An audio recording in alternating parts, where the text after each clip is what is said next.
Hey everybody, this is Samantha Claire Snyder. I'm a musician, a mathematician, and a storyteller, and this is my fantasy novel, The Map of Griffyngrein. Chapter 10.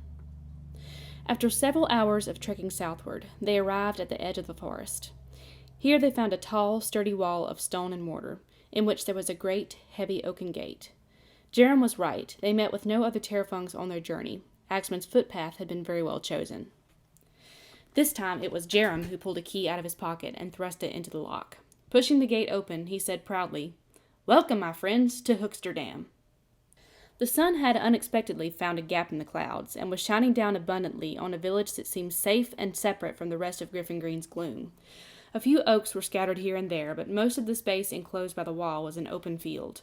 They were standing on a wide, packed dirt walkway that stretched down the length of the village, with smaller paths jutting off to the left and right. On either side of this walkway, running parallel to it, were many rows of teepees. These were not the kind that were meant to be quickly taken up and moved to a new location. They were composed of many interwoven poles, laid close together and deeply embedded in the ground, and were covered with animal skins that had been meticulously pieced together and overlapped to keep the rain out. The teepees were of all different sizes, adjusted to suit anybody from single hooky men to large families. In front of each teepee was a fire pit. Over this fire pit stood a rugged iron tripod, from which hung a large, heavy-duty kettle. Like the teepees, the sizes of the kettles differed, but everybody had one. The ground was mostly flat for 3/4 of the village's length, but there was a hill at its head. On the broad top of this hill stood a very large teepee, twice the size of a typical bedroom, and beside it a gigantic tree with wide-spreading branches. As the newcomers would later see when they reached the hill, a small platform stood at the base of the tree, and long benches were set up in 2 rows in front of it. Jerem told them that the villagers held their meetings under the tree, and that the teepee belonged to the chief and his family. Off to the right of the tree, a clear stream gurgled down the hill and through the village between the last 2 rows of teepees, disappearing through a low gap in the front wall. The whole village was humming with activity. Hooky women, tall and strong, with good-natured faces and long, straight brown hair, were bustling in and out of their teepees, adding this and that to their pots and stirring slowly with ladles. The stew that they were cooking smelled delicious. The women called out to each other in friendly voices as they worked, chatting and gossiping away. Little children played together around the doors of the teepees, tossing deerskin balls back and forth, or seeing who could roll them the farthest. Older children were gathered around under the shade of a nearby tree, target throwing with javelins. Their teasing laughs at a particularly bad throw, or their excited shouts when someone did very well, added to the pleasantness of the atmosphere. The hooky men were scattered throughout the village in various occupations. Some were chopping and stacking wood, others were repairing or adjusting their teepees, several were sitting beside their fires, sharpening their javelins or making new ones. One hooky was seated in the door of his teepee, playing a rhythm on a homemade drum and singing a tune with a catchy melody and quite comical lyrics.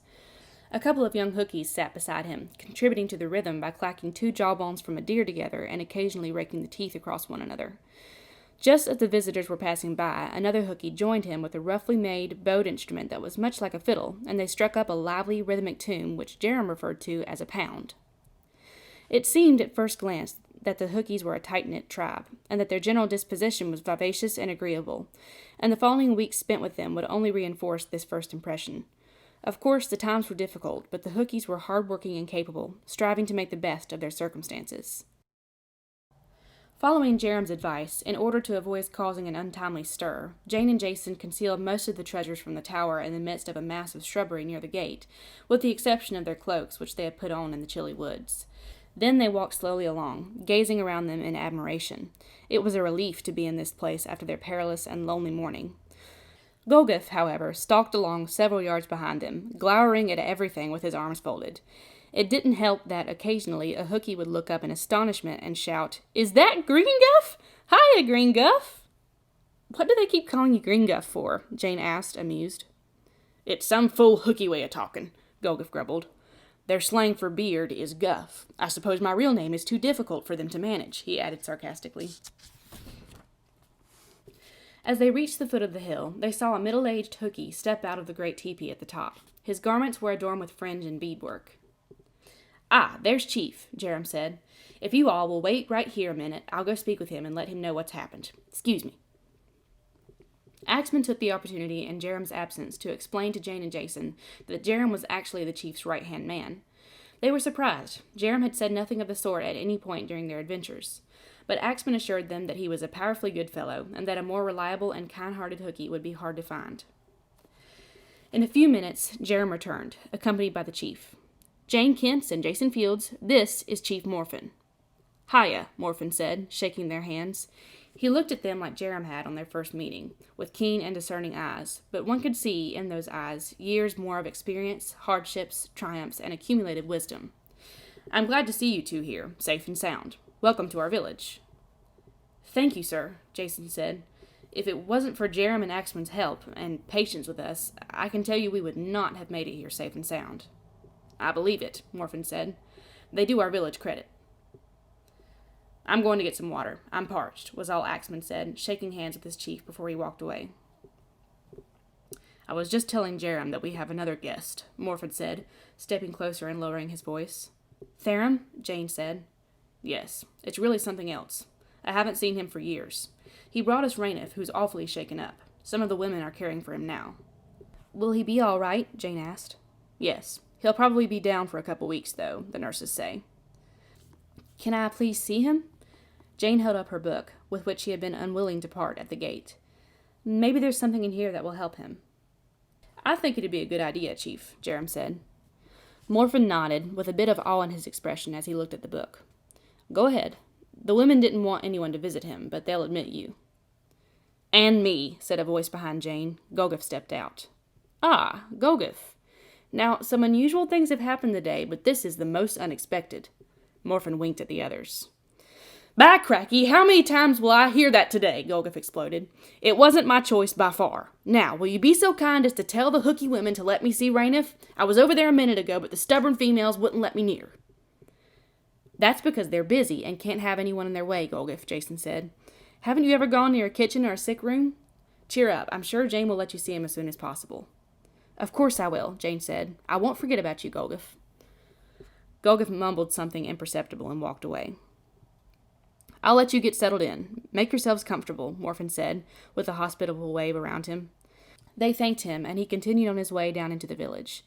Jane and Jason looked at each other, relieved at his kindness, but a bit confused. He had not mentioned anything about their story or their purpose here, although they were sure Jerem had told him what had happened, and that surprised them. A young hooky woman now approached them. "There you are," she said to Jerem. "Where have you been? We were getting worried." "Worried? Worried, were you now? About old Jerem?" he teased with a mischievous grin. She laughed and shook her finger at him. "Stop your nonsense. Where have you been, I say?" Jerem chuckled.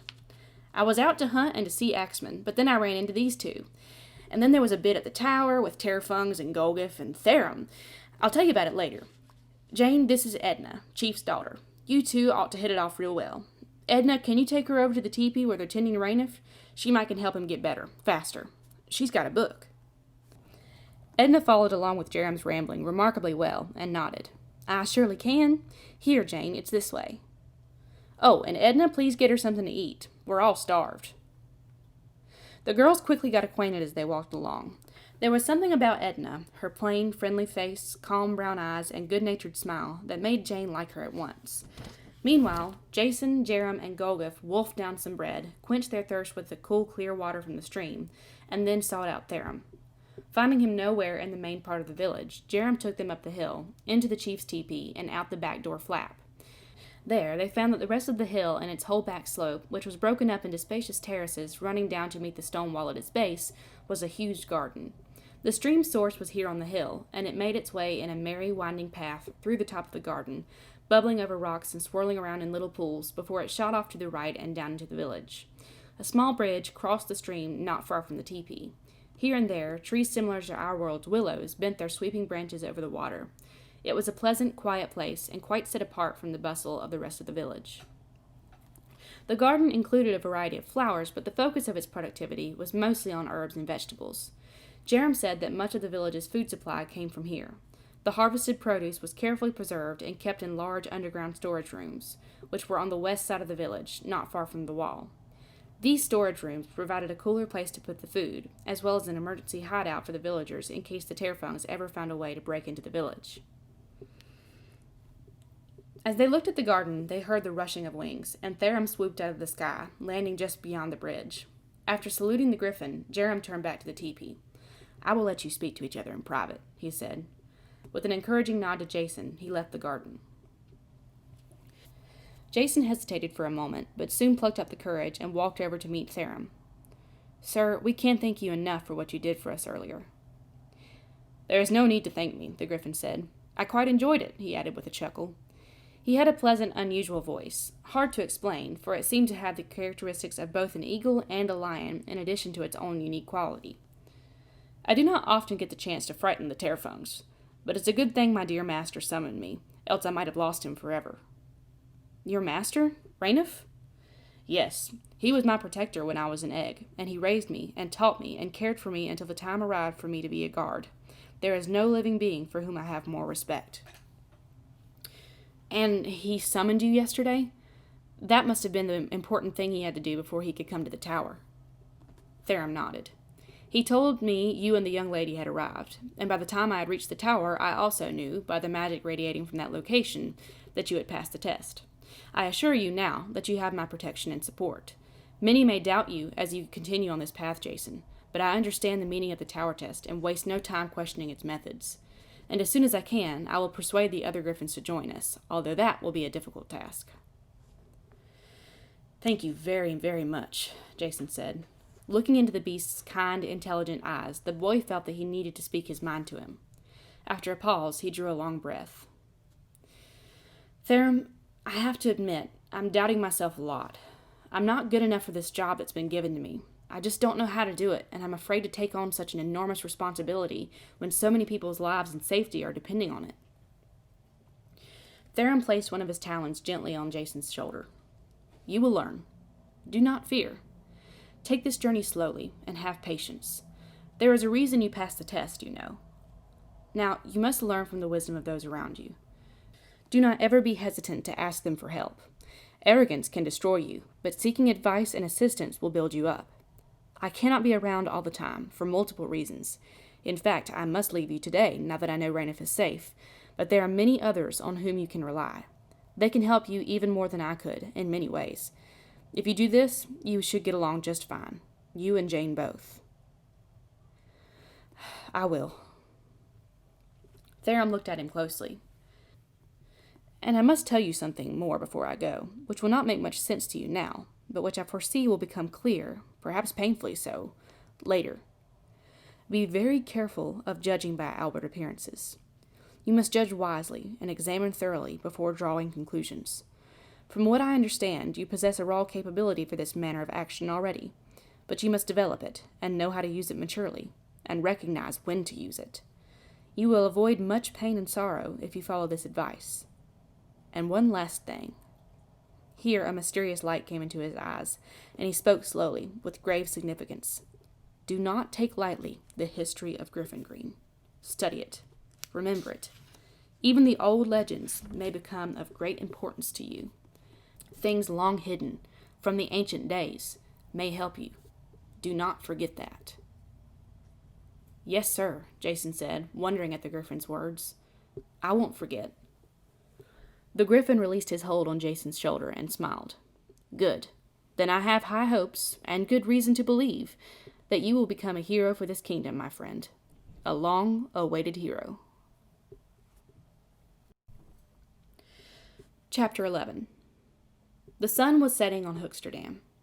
Theron had departed for some unknown destination after saying a fond farewell to the Griffingrites. Jane and Edna, after helping the nurses make Rainiff comfortable with the aid of some curious but very effective herbal remedies from the Book of Healing, had joined Jason as he wandered around the village. Edna showed them things that Jerem hadn't pointed out earlier, and introduced them to a few people. The Hookies looked at the strangers curiously, but it seemed that they had been told not to ask questions at present. Edna said that her father was planning to formally introduce them to the villagers at supper time. Jane and Jason guessed that then their experience at the tower and their mission would be discussed. As dusk closed in, torches were lit and placed in tall holders down the length of the main walkway, their warm glow dancing on the ground and the sides of the teepees. The Hookie women were really bustling now, for the soup they had been preparing was almost ready. Finally, someone began clanging a pot and poker together, announcing that it was time for supper. It was a custom for the whole tribe to gather together at mealtime. Breakfast and supper, lunch was not a meal in their culture. They only ate separately if they were ill or isolated for social discipline. The meal place was behind the teepees on the west side of the village. It was a rectangular space, worn bare by the daily treading of many feet, and surrounded by torches. Very long, rugged tables and benches stretched down its length. The tables were wide enough to seat 2 people side by side at the ends, and it was at the head of the center table that Jane and Jason were appointed to sit tonight. The meal place was crowded with hookies, talking and jesting, while the women hurried to and fro preparing the table. Edna left Jane and Jason for a while to help in the preparations, and they mingled with the crowd. It wasn't long before they suddenly encountered 4 young boys, all identically dressed, except for a few articles that distinguished their ages, standing in tight formation and looking at Jane and Jason with bright, inquisitive eyes. "Well, hello," Jason said, amused. "Hiya," they replied in unison, extending their right hands, their gazes never wavering. "Who do we have the pleasure of addressing?" Jane asked with a grin at Jason as they shook their hands one by one. "They're my brothers," Edna said, coming up behind them. "Boys, meet Jason Fields and Jane Kent's. This is Leaf," she said, laying a hand on the tallest boy's shoulder. "He's 12. "I'm Pop's oldest son," Leaf said with a polite nod. "So I've got me a lot of responsibilities. It's all right, Edna. I'll introduce the rest of them. This is my younger brother, Biff. He's 10. And this is my younger brother, Dox. He's 8. And this is my youngest brother. His name's Yuri, and he's 6. 6.5, Yuri corrected. And since I'm Pop's youngest son, I've got a lot of responsibilities, too." Leaf smiled wisely. "We let him think that," he said in a low voice to Jason. "He really doesn't, but it's good for the little chaps to feel important." Jason stifled a laugh and nodded gravely. Biff stepped forward. "I've got a knife," he said to Jason. "You want to see it?" "I sure do." Biff unsheathed his knife from his belt. "See? Ain't it a beauty? Pop's made it." The knife was simple but handsome. Its dark blade was fixed in a hilt made from a piece of antler, around which there was wrapped a tightly bound leather cord for extra grip. "It's a very good knife," Jason said. "I've never gotten to see one like this up close before." "I've got one too," Leaf said. "I've had mine for 2 years. Biff just got his. We get 'em when we turn 10. Dox was staring at Jason admiringly. There was something impressive to him about this blue-cloaked, blonde-haired stranger. "Do you got a knife, Mr. Jason?" he asked. "Yes, I do. It's not anything like your brother's, but it's pretty handy. Here, check it out." He pulled his Swiss Army knife from his pocket and handed it to Dox, while the other 3 boys clustered around their brother and looked over his shoulders. They were quite astonished by that knife. Even the red plastic was new and interesting to them, and they were confounded by the multiple blades and gadgets that could be unfolded from the handle. Jason had considerable trouble explaining to them what the bottle opener was. Jane and Edna laughed as they watched the boys hovering excitedly around him. He had knelt down to Yuri's height and was trying to show them all the different features while being peppered with questions. He was enjoying himself immensely despite the chaos. Soon someone shouted out that the soup was served, and everybody seated themselves around the tables. Morphin sat at the halfway point on one side of the center table, with his wife, Mara, and the rest of the family, arranged from youngest to oldest, on his left, and Jerem on his right. It was quite uncomfortable, especially at first, for Jane and Jason to sit at the head of that long table, looking down 2 rows of strange faces. But they were hungry, and as the chatter resumed, the awkwardness subsided, and the 2 of them turned to their food. At each place was a wooden bowl filled with steaming soup, and a small plate with a hunk of bread on it. The spoons were also wooden. The supply of metal was limited in Hooksterdam, and none of the villagers were expert smiths. Their talents lay in their woodwork. Also, although many of their knife blades were steel, obtained through trade before the Terfungs had made such transactions impossible, they skillfully hewed the majority of their spearheads and other tools out of a flint-like rock, like the Native Americans of our world. The soup, though simple, was delicious and quite filling, despite the fact that there was no meat in it. Edna explained to Jane that meat was scarce, for the amount of livestock they had was small, and hunting was difficult because of the Terfungs. "When we do have meat, it's a great treat for all of us," she said. "And we try to have it on important occasions. If we had known you were coming in time, we probably would have slaughtered one of the cows." "I'm glad you didn't," Jane said. "I wouldn't want you to put a dent in your rations on our account. Besides, this meal is wonderful." Edna smiled. "Yes, we are thankful that we can make something good and nourishing from the produce we raise, without the risk of hunting too often. But it does get tiresome having it day after day. My brothers complain about it awfully sometimes." When the meal was finished, Jerem stood up and cleared his throat. "Listen up, folks. Quiet down for a moment." Edna, who had been standing at Jane's elbow talking with her ever since she finished eating, gave her a smile and a nod and returned quietly to her own place. The other hookies also hushed their conversation and settled down to listen to Jerem. Now, most of you already know that we have 2 special guests. There was a murmur all around, and the hookies looked curiously at Jane and Jason, who rose at a motion from Jerem. However, you probably don't realize just how special they are. But I'm getting ahead of myself. First, it's my pleasure to introduce Jason Fields and Jane Kent's to you. Hiya, various voices said as Jane and Jason nodded courteously. I ran into them while I was out hunting yesterday. They were wandering around in the woods with Golgif, so I knew they needed help, he added with a mischievous grin. The hookies laughed, and Golgif looked as if he would like to hurl his bowl and spoon at Jerem's head. Anyway, the hookie continued, I soon found out that they weren't just random strangers. They had come here from some foreign place that I'd never heard of in response to a magical map that had appeared to them. They had spoken with our good friend Rainiff, who sent them to Axman so that he could take them to the tower for the test. Here there were many gasps and intense whispering between the hookies, who were now all clustered around the main table where the guests were seated, listening to Jerem closely.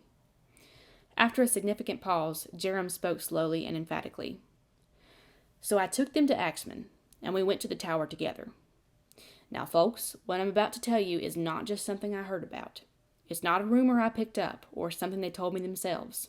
I saw it with my own eyes, and so did Axman and Golgif. These 2, Jane and Jason, passed the tower test. There was a dead silence, as everyone stared blankly at Jerem. But he hurried on. I know it's hard to believe, especially after all we've been through. That's why we brought proof. Proof we found in the tower. Behold, the sword of the kingdom! Jason drew his weapon, which he had concealed under his cloak before he came to supper, and held it high. For a moment longer the silence reigned. Then, so suddenly that they all jumped, Leaf dropped his spoon and shouted, Yippee! And all at once the other hookies were jumping to their feet, shouting and staring and debating. Some men grabbed each other's hands and pumped them up and down, slapping each other on the back in congratulations. Some of the women hugged each other. The children danced around the tables in excitement. Others looked doubtful and squinted critically at the sword and at the 2 young people who had supposedly passed the test, explaining to each other how they knew it was a hoax or why it couldn't be so. Jane and Jason stood with crimson cheeks amidst the commotion, feeling very embarrassed. Jane felt someone hug her, and turned to see Edna beaming at her. She smiled back, thankful for her new friend. Jason carefully sheathed his sword and shook the hands that were offered to him, only half hearing the jumble of incoherent things that the villagers said to him, and trying as best he could to answer the questions they were firing at him. Finally, Morphin motioned for attention. As scattered as they had become, a sign from their chief made the hookies quiet down surprisingly quickly. My good people, I know how we all feel, but this is no time for such chaos. Take your seats. We must discuss this matter carefully, and when we feel we have talked it through and through, we must cast a vote, so that our position will be confirmed once and for all. And if, at a later date, some of us become doubtful, or tempted to change our minds, we can remember the decision we made as a tribe, and stand firm. The hookies assumed a more serious demeanor, and sat back down. Morphin continued. The question is simple. Will we, as a tribe, pledge our allegiance to Jane and Jason, and devote ourselves to striving for freedom from the Dark Revolution under their leadership? Will we aid them in everything from giving them food and shelter to fighting alongside them? Once we give these 2 our word, we cannot and will not break it. So consider wisely. By Morphin's permission, Jane and Jason withdrew from the table, so that the hookies could discuss them freely. Standing out of earshot, they watched the torchlight flickering on the faces gathered in earnest conversation around the table. Jerem appeared to be narrating all the events of the past 2 days, from his first meeting with the Americans to Theram's appearance at the tower. Then the hookies entered into discussion. Jane and Jason could tell by the intense countenances and animated speech that there were many conflicting opinions.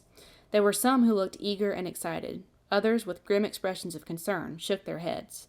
Jane and Jason stood there, under an oak tree, on the edge of the shadow of night, waiting nervously.